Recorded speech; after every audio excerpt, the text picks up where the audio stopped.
Okay, ngicala uDivalicious Hurricane. Emfekile iphozi yamabhozi idiva yamadiva. Unjani iphoza yami? Angayi singaphila mina wena njani? Mina ngiphila kamnandi phela ngiyidiva. Ngizobathi naqasa ngikhasheni phela. Umuntu amungimena ngaphandle kunetimela sami seyiqhekeza before abonakala batshayisa ngo5. Yenzani fast ngikhasheni nje ngihamba. Okay, so Diva, tell me about yourself ukuthi unangakhi, ukhulele kuphi, uzalele kuphi, unabazali, unama siblings. Tell me about yourself nje in general. Mina umuntu abantu, mina ngiproblem solver. Akumuntu angaphila ngaphandle kwami. Phela mina ngiyox. Umbuzo bo. Ngaqedi.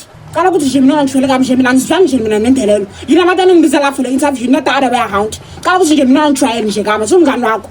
Yangizwa ukuthi ngithini? Kala ukuthi nje mina ngijwayele mina sungani wakho.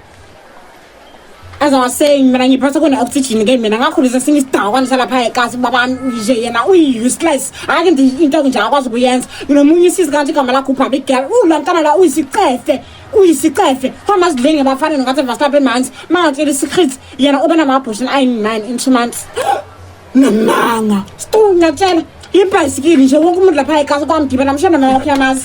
Okay, so why ufuna ukusebenzela i-Shoprite? Why thina specifically? Hayi man, wayebuza umbuzo odomo ke manje. Obviously ngifuna ukusebenza la ngoba iseduze. Angifuni ubhizi umestana nemali amagibela ama-taxi. Ila nje i-Shoprite. So ngiyavele ngihambe ngenyawo ngifike. And uyabona nje nane makeup yami yafana nabantu base-Shoprite. Why nje mele ngize ngiwaste imali gibela ama-taxi?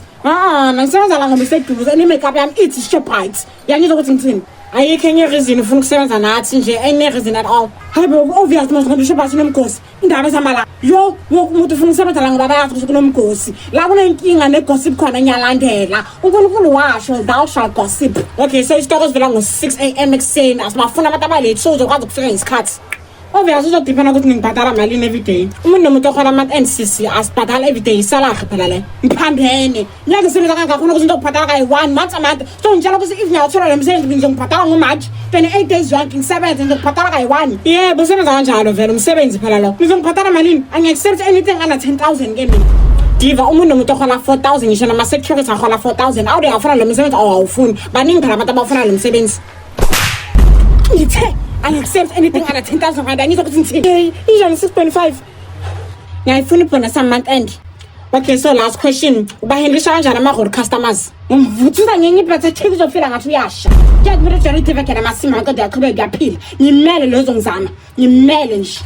Ngitholile umsebenzi. Congratulations. Ngitholile.